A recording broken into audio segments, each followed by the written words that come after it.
Hello दोस्तों। जैसा कि हम लोग मिडिल ईस्ट क्राइसिस का देख रहे थे, वहाँ पे वार हो रहा था अमेरिका, यूएस और इजराइल के बीच में। 28 फरवरी से स्टेट ऑफ हॉर्मुज पूरी तरह से ब्लॉक भी हो रखा था। लेकिन अभी एक जियोपॉलिटिक्स में मेजर डेवलपमेंट देखने को मिल रहा है। यूएस इजराइल और ईरान के बीच एक डील होने जा रही है। तो इस डील के उन्होंने 14 दिन का सीज फायर का ऐलान हुआ है। तो इस डील और सीज फायर से क्या होगा, इसके बारे में हम थोड़ा जानना।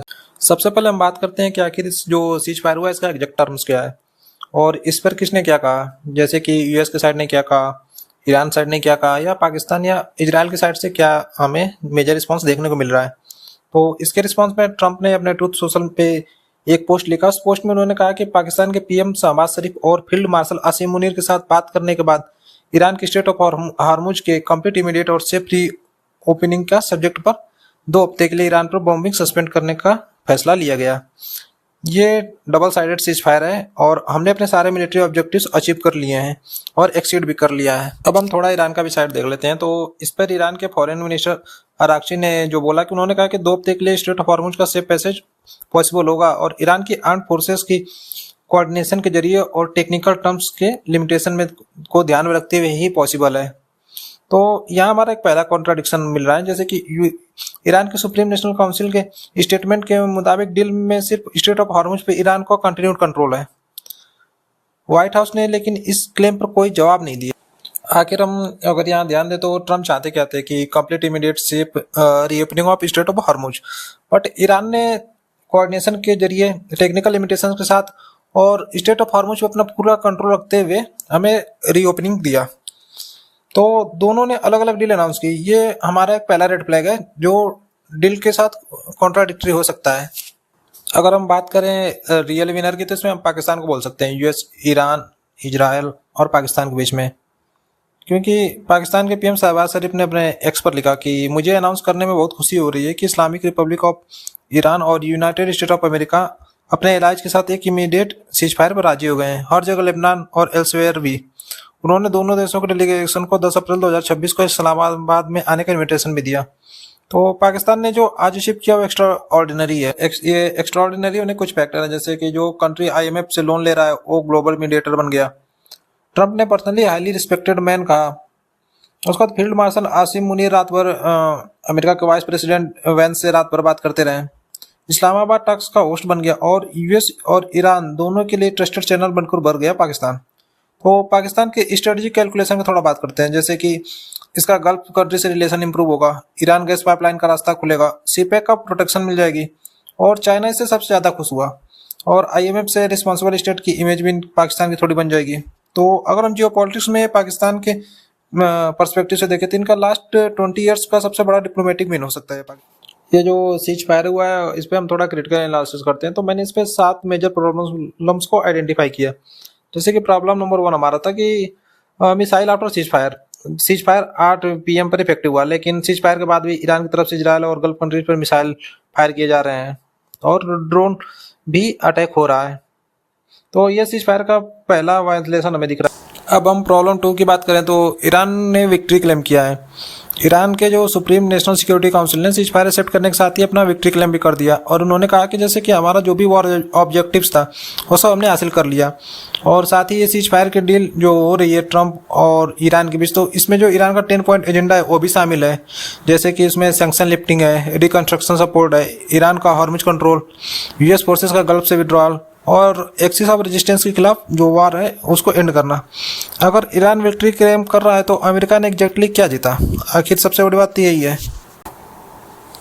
अब हम आते हैं अपने थर्ड प्रॉब्लम पे, जिसमें नेतन्याहू काफ़ी अनकंफर्टेबल दिखे।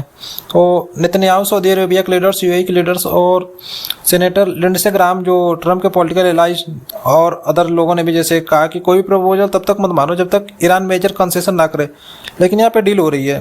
तो नेतन्याहू के ऑफिस ने कंफर्म किया कि इजराइल 2 वीक के सीज फायर को सपोर्ट करता है, लेकिन एग्जैक्टली कहा कि ये सीज फायर लेबनान में लागू नहीं होगा। इजराइल लेबनान में ऑपरेशन जारी रखेगा। ये अलायंस में फ्यूचर या जो ये एक्सिस ऑफ रेजिस्टेंस का जो अलायंस है इसमें हमको एक फ्रैक्चर का ये सिग्नल दिख रहा है। अब हम आते हैं अपने प्रॉब्लम नंबर 4 पर, जिसमें हार्मुज कोऑर्डिनेशन की बात हो रही है और ईरान के कंट्रोल की। तो ईरान ने कहा कि हार्मुज से पैसेज ईरान की आर्म्ड फोर्सेज के कोऑर्डिनेशन के साथ ही पॉसिबल होगा और ईरान का कंटिन्यूड कंट्रोल रहेगा स्ट्रेट ऑफ हॉर्मुज पर। लेकिन अगर हम यूएन क्लॉज के अकॉर्डिंग देखें तो ये उसका क्लियर वायलेशन दिख रहा है। ईरान अभी भी शिप्स को अपनी परमिशन से गुजरने देगा, ना कि फ्री नेविगेशन के रूल से। मतलब बिफोर सीज फायर हॉर्मुज बंद, after cease fire Hormuz Iran की परमिशन से ओपन। यूएन क्लॉज स्टैंडर्ड के हिसाब से हॉर्मुज सभी के लिए फ्री होना चाहिए। रीओपनिंग हुआ लेकिन ईरान का वीटो पावर खत्म नहीं हुआ। अगर हम प्रॉब्लम नंबर 5 की बात करें तो ईरान के न्यूक्लियर प्रोग्राम का क्या हुआ।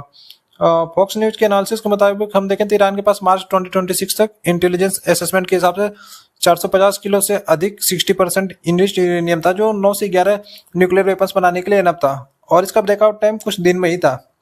विकिपीडिया के माने तो सीज फायर के बाद ईरान का डिग्नेटरीज ने एनपीटी से, जो एनपीटी होती है हमारे, उससे कॉम्प्लायंस करने से पूरी तरह से मना कर दिया।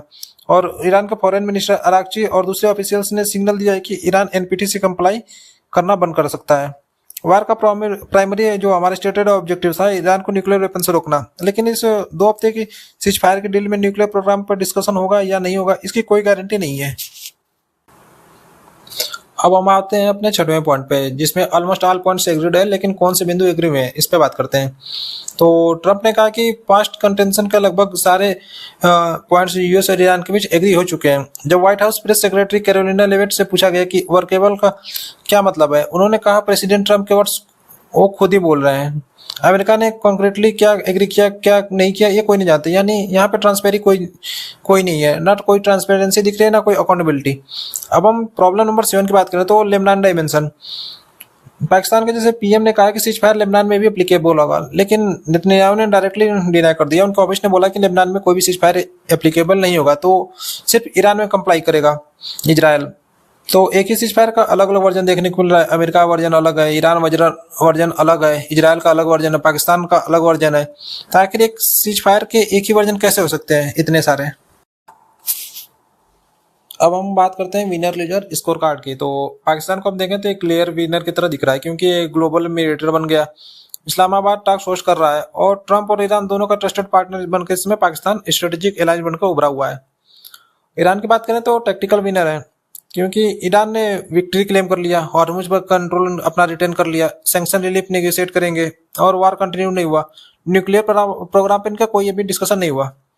अमेरिका का देखें तो मिक्स्ड पर्सपेक्टिव रहेगा, क्योंकि हॉर्मुज टेक्निकली ओपन तो हुआ है, ऑयल प्राइसेस गिरे हैं, सिविलाइजेशन भी जो बोल रहे थे सिविलाइजेशन तबाह करने को नहीं कर पाए।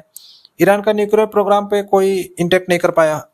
एग्जैक्ट टर्म्स जो है डील की वो क्लियर नहीं है। Allies Iran, Saudi, Israel, Saudi Arabia, ये सारे लोग अनकंफर्टेबल हैं, और इजराइल की बात करते हैं पूरी तरह से अनकंफर्टेबल है। सीज फायर एक्सेप्ट तो किया लेकिन रिलेक्टेंटली है। लेबनान ऑपरेशन जारी रखना चाहते हैं। नेतन्याहू के ऑब्जेक्टिव्स अभी अनमेट हैं। ईरान की न्यूक्लियर कैपेबिलिटी इंटैक्ट है, और वर्ल्ड इकोनॉमी को देखें तो टेम्परेरी रिलीफ है, क्योंकि फाइनेंशियल मार्केट ने सीज फायर न्यूज पर इंस्टेंट रिलीफ के साथ रिएक्ट किया। S&P 500 और फ्यूचर 1% से ज्यादा बढ़े, और ऑयल फ्यूचर्स 6% तक गिरे। अगर हम इसे इंडिया के पर्सपेक्टिव से देखें, आखिर भारत को इससे क्या मिला क्या नहीं मिला, तो हमारे लिए टेम्परेरी रिलीफ है ऑयल प्राइसेस के लिए और एलपीजी प्राइसेस में, और जो 9 मिलियन इंडियंस जो गल्फ कंट्री में रहते थे उनको भी थोड़ा रिलीफ है, और हमारा भी स्टेबलाइज हो सकता है, और आरबीआई फॉरेक्स प्रेशर कम होगा। बट 2 हफ्ते बाद क्या होगा, इस्लामाबाद टैक्स फेल हुआ तो क्या होगा। ईरान न्यूक्लियर टाइमलाइन कंटिन्यू है। ईरान की 85%, इंडिया की 85% इंपोर्ट डिपेंडेंसी अनचेंज्ड है, तो इंडिया के लिए एक ही टेम्पररी। अब हम बात करते हैं इस्लामाबाद टैक्स की, क्या होगा उसमें। 10 अप्रैल 2026 के इस्लामाबाद में यूएस ईरान पीस टॉक होने की उम्मीद है। Vice president JD Vance American delegation lead करेंगे, और इसके 3 पॉसिबल आउटकम हो सकते हैं। अगर हम सिनेरियो ए की बात करें, जो इसमें चांसेस इसके 30% है डील होने की, तो ईरान न्यूक्लियर इन्वेस्टमेंट फ्रीज करे, यूएस कुछ सैंक्शन हटाए, हॉर्मुज परमानेंटली ओपन हो, लॉन्ग टर्म पीस पॉसिबल हो सकता है। अगर हम सिनेरियो बी की बात करें, जिसमें चांस कोलैप्स होने की है, जिसके चांसेस 50% है, तो इसमें ईरान न्यूक्लियर टर्म्स नहीं मानेगा, इजराइल लेबनान से फायर को रिफ्यूज कर देगा, और यूएस अपना डोमेस्टिक प्रेशर जो डील है, और जो डोमेस्टिक प्रेशर है उस पर को ईरान पर और बढ़ा दें, तो वार 2 हफ्ते बाद फिर से हमारा रिज्यूम होने के चांसेस है। अगर हम सिनेरियो सी की बात करें, यानी तीसरे सिनेरियो की, तो एक्सटेंशन की बात है, इसके चांसेस 20% है। मतलब पार्शियल एग्रीमेंट, कुछ टर्म से यूएस और ईरान एग्री करें और कुछ टर्म से एग्री ना करें, इसके लिए सोलो डिप्लोमेटिक प्रोसेस अपना इनका जारी रहे। अगर हम इस फायर की वैलिडिटी की बात करें, तो इस पर हमारा जो एनालिसिस यही कहता है कि ये जो सीज फायर ब्रेक थ्रू है या टेक्टिकल पॉज, तो इसको दोनों से अगर इसको ब्रेक थ्रू रखना हो तो इनको दोनों साइड्स को न्यूक्लियर टर्म्स सैंक्शंस और हार्मोज गवर्नेंस पे एग्री करना होगा सिर्फ 2 हफ्ते में। और हिस्ट्री क्या कहते हैं, फॉक्स न्यूज़ के एनालिसिस के मुताबिक जो ये हमारा मीडिएटर है ये शॉर्ट टर्म है, क्योंकि जो मुल्ला होते हैं ये किसी भी मीडिएशन को मानते नहीं, ये पीस के ब्रिज में भागीदारी नहीं निभाते हैं, तो ये इनका एक टेक्टिकल सर्वाइवल मैकेनिज्म हो सकता है इनके अपने न्यूक्लियर ब्रेकआउट के लिए। अब हम इस 38 डेज के वार की बात करें तो इसमें ईरान ने अपना सर्वाइवल तो अचीव कर लिया और इनका न्यूक्लियर प्रोग्राम जो था इंटैक्ट रहा। हार्मुज पर ईरान का कंट्रोल आ गया। यूएस ने मिलिट्री सक्सेस क्लेम किया है, वो भी बस पीआर के लिए, ऐसा कुछ होता हुआ दिख नहीं रहा। पाकिस्तान ने लेकिन डिप्लोमेटिक मास्टर स्ट्रोक हासिल कर लिया। दुनिया ने टेम्पररी ऑयल रिलीफ ली। 2 हफ्ते बाद सब कुछ फिर से पॉसिबल होगा या नहीं ये कोई नहीं जानता। ये सीज फायर नहीं, ये एक टाइम आउट है, असली मैच अभी बाकी है, जिसके लिए हमें इस्लामाबाद टॉक्स 10 अप्रैल 2026 को देखना पड़ेगा। वही तय करेगा कि ये डील है या डील है। तो तब तक के लिए धन्यवाद। जय श्री राम।